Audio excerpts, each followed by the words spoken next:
Alright, so X-Force already did a video on how CBR does not know a lot about JoJo's Bizarre Adventure, and I would say that's a really good video, so I'm gonna link it down below because it's definitely my inspiration for this one. But there's also a really famous article site called Screenrant.com, and yeah, I'm gonna be reviewing some of their articles on JoJo's Bizarre Adventure, and yeah. Also, can I please ask that after this video is done, if you liked it, please subscribe. It would really help out the channel, and I might do videos on JoJo's Bizarre Adventure a lot more. And I forgot to mention to please. Anyway, let's hop into this video. JoJo's Bizarre Adventure. The 8 best and 7 worst stand abilities. Heroes and villains alike wield stands, but not all stands are created equal. Today we're checking out the best and worst of them. Well, I hope this is gonna be good. Number 15, The World. Dio is one of JoJo's biggest villains, and this blonde, aristocratic vampire survived the 19th century to terrorize the Joestar family once again in the 1980s.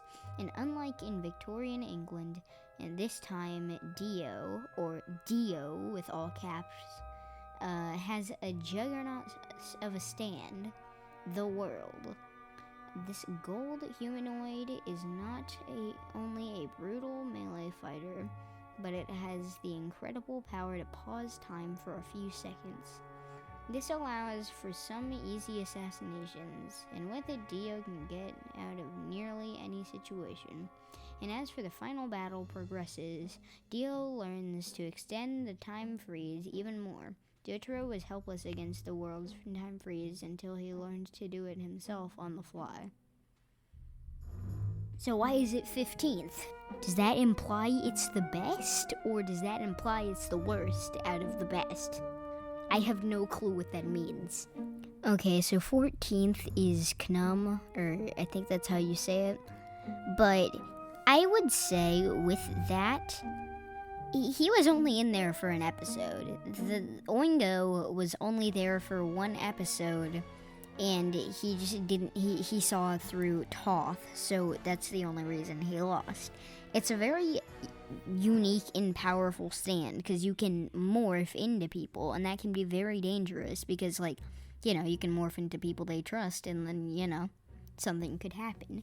So I would say it's not a bad stand. It would be a pretty good one. It's not a type of stand that, it's a stand like the hand. That rhymed. But it's a very, very powerful stand, but you need to use it in a smart way. So I disagree with it being put into worst, and I would disagree if it was put in best. King Crimson is number 13. It may not seem possible, but Golden Wind introduced an upgraded villain of the world, known as King Crimson. A mysterious Passione mob boss, known as Diavolo, Italian for devil, appears late in Golden Wind and decimates Giorno's squad with it. And that is the only definition it gives for King Crimson. And, well, it does kind of show it, but it says right there, this sand can not only freeze time, it doesn't do that. I mean, you could say that he could use it to get anywhere, but he erases time. That's the whole thing he does. That's his stand's power. It's a strong stand because he's able to erase time, not because he can stop time, because he doesn't do that. Okay, so 12th is worst in its cheap trick. I'm done. I'm out of here. But seriously, in Screenrant, they like to, rant about how good Rohan is. And I would say that too, because Rohan is a pretty good character with a pretty unique and strong stand.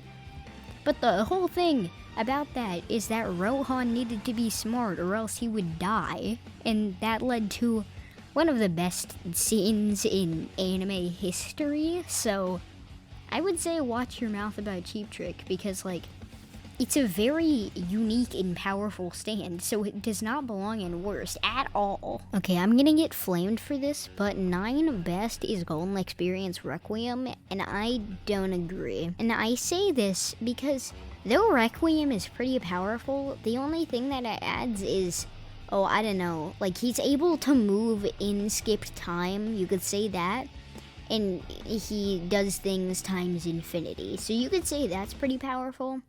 But I would say it's not on the same leagues as like erasing time, or like stopping time. Or if you're Kira, you can reverse time. So I would say I wouldn't put it in ninth best. Maybe it could be like in the spot that Zawardo was in, but I wouldn't keep it like that. And they put Talking Head in worst, which I entirely disagree with. And I say that because it's genuinely a dangerous stand. I mean, I would say by itself, it's kind of just like, oh, I made him say butthead in public, oh, how funny. But with, like, a really dangerous stand that no one would know about because, you know, it's a shark in a soup, how would they not know about that? But if they didn't see it, Talking Head could just make Naranja just say anything that he desired her to say to keep them from getting caught. So I would say it's not a bad stand at all. It's a very powerful one. It just needs to be split into a team. So I could say by itself it's not that good, but it's really powerful when, like, people are in peril, I would say. Number 6, worst, Bast. That's the magnetic one. You know, the one that if Avdol and Joseph were dumb, then they would have died. You know that one? You know Avdol with the huge fire bird?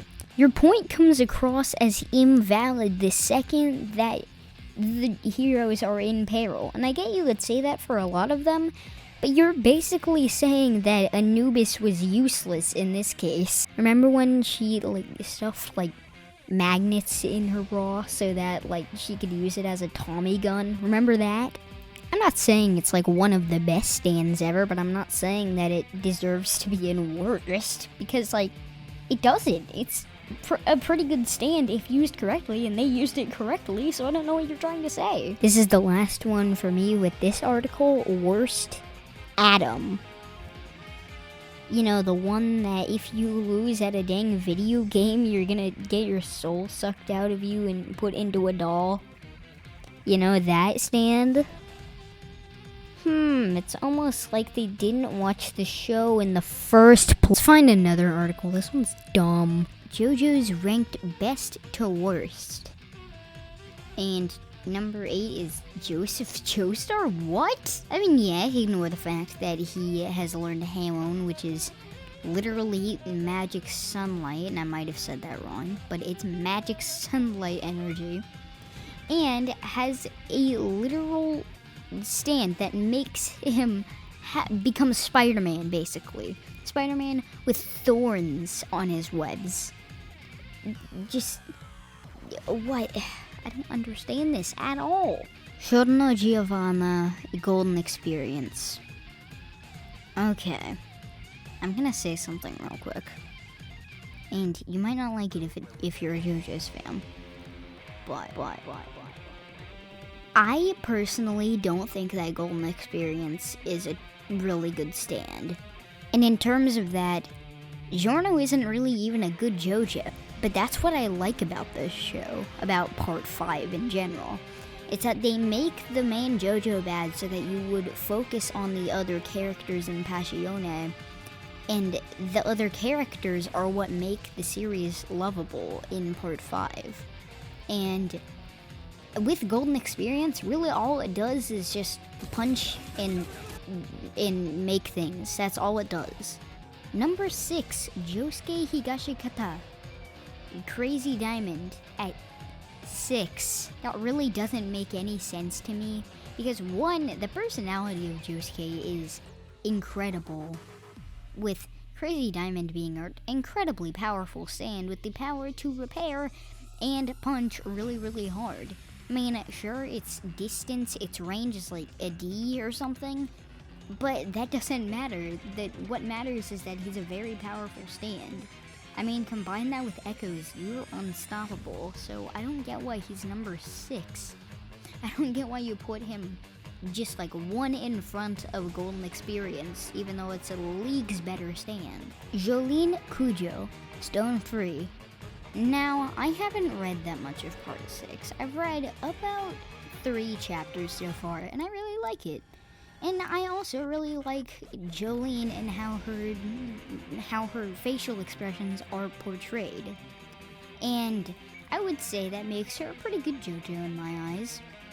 But they put her at 4 with the power of strings, or at least that's from what I can see. So just strings, and it's better than Crazy Diamond. Yeah. Number 2, Jotaro Kujo's Star Platinum. Yeah, it's at number 2. That should tell you what's gonna be first. You already put Giorno Giovanna on the list, and same with Golden Experience. Sure, it's Requiem, but I already said Requiem. It's literally just infinite, and it can move through skipped time. I get that. So just move on with it, and it's not even that special. I mean, sure, beat Diavolo that can erase time infinitely, but that doesn't matter. What matters is that you put it past what even in Part 6 says, the best stand in the entire world. And you gave it up for this blonde-haired chick. I'm done. Alright, I hope you enjoyed that video. And all I want to say is, yeah, it's not good. It's not a good list. I mean, I've only went over 2 lists in this. That is all you need to know. Their lists on pretty much anything will be pretty much as bad as this.